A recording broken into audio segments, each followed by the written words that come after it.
Guten Morgen, magandang umaga, mayong buntag. Buenos dias, senyor, senyora, senyorita, sa tanan. After 1, 2, 3, 4, 5 months, finally! Ato nang ma-upload ang Barcelona vlog, The Untold Story. So before ang tanan, manukad sa juta. Fry saves the day! And whoop! Pinaabdik Barcelona Airport. While padulong mo sa sentro sa Barcelona, makita ninyo ni sa ilang bukid, kanimo ni ilang sementeryo diri. So pagabot ninyo sa sentro, mailan ninyo nga na naman sa sentro pag makita ninyo kaninga sign. So before ang tanan, before ko magsugod magsuroy-suroy, mukaon sa gid ang Disney princess. Dili pag pwede magutman ang Disney princess kay mag wild sa tunga. Bitaw. Anyway, so pwede na ta magsugod og baktas, bahalag pila na ka kilometer. Basta makakita lang ka sa mga nice nga spot diri sa Barcelona. So, yeah. So, makuha ka din matagaw gid ka no kay first time baya na makita ni nga mga lugar. So, mo ni ilang cathedral sa Barcelona. Dako kay ni siya nga church. Nanulod mi din ha. Grabe kay ka maka-amazing grace. Yun. So, mag-train ta. Abi pa lang di ta ka kabalo mo basag mga sign. So, bright man po tagamay. So, yeah. So, niabot dahil mi diri sa Mercat de la Boqueria. Ilan ning merkado din pero akong makita kasagari diri, puro mga turist may manulod. Siguro, para gini sa mga turista, no? Kay, tapos, diri mi namahaw kadali. Nagtilaw-tilaw rami kay grabe pagkamahal sa mga palitunon diri, uy. So, yung mapalit diri, mga dili kwek-kwek, mga ingani, mga potato rolls, mga hotdog, mga salami, mga klase-klase nga sausage, pero wala gina tilaw-tilaw ra kay mahal pud baya, dili lalim. So, tanaw ka, ingani day ni din hino. Tanaw ana ra ka. So, yeah.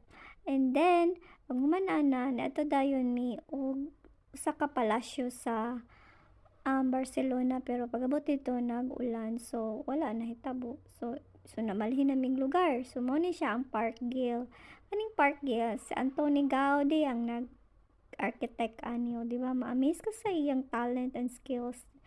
Kisabay ka ng tao nga muhimo-himo ani nga building, no? Pero ang pinaka-highlight sa Barcelona gyud is kaning Sagrada Familia. More than 500 years na ni siya, and then until now padayon pagyapon ng build, no, kay i-fulfill gid ang pinaka last nga structure, ipa-complete gid siya. And then pagsud na mo din sa sulod, grabe gid akong hilak, besh, kanang makaana ka, oh my God, Lord, niabot na gid ko ani nga lugar, as in nakaana ka nga ang imong faith bitaw matandog yun kay kanang maka-amazing grace gid siya nga nay mga tao talaga nga i-transcend nila ang ilang faith through their works.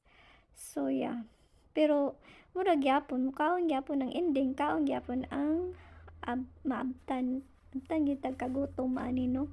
So yeah, lami pud baya niya kani pod ang architect pod ani mo ni ang Casa Batlló Gaudí.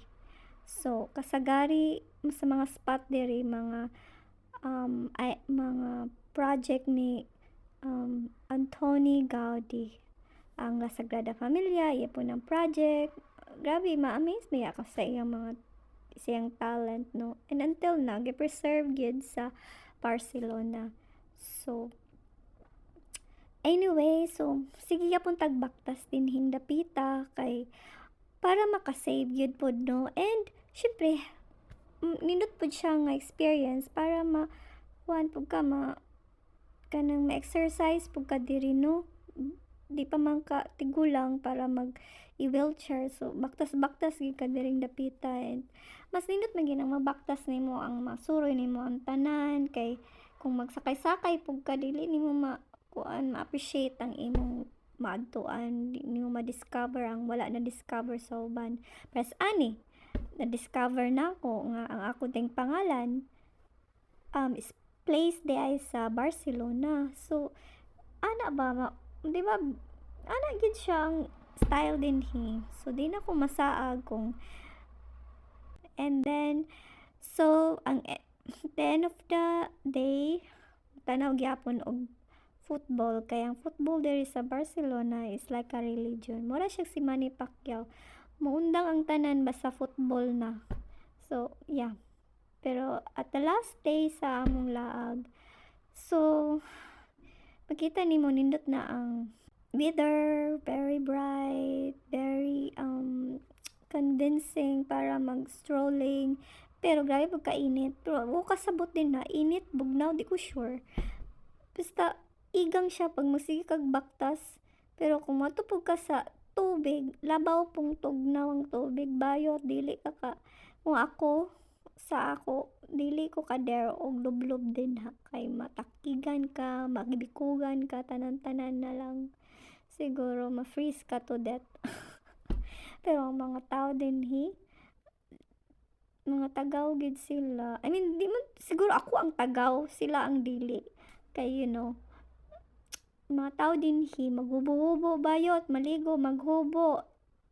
Anyway, wala pa ko ka-experience nga makakita og tao nga hubo gid tanan. I mean, except char. Pero kana ba kanang hubo jud sila and then dili na ka ma-shock sa mga conservative people. Hindi ka ma-shock nga maghubo ang mga taga European people, no? Kay naa na sa ila. So, yeah. Karon ako na gining ma-upload ang akong vlog sa Barcelona kay murag dugay na gini nagtangag sa akong gallery. Pwede na gini na ako ma-delete, pwede na ako pulihan o magkita na lang ta sa sunod kay murag after 5 years na po na ako ma-upload ang uban nako vlog, di ba? Ingat, cheers.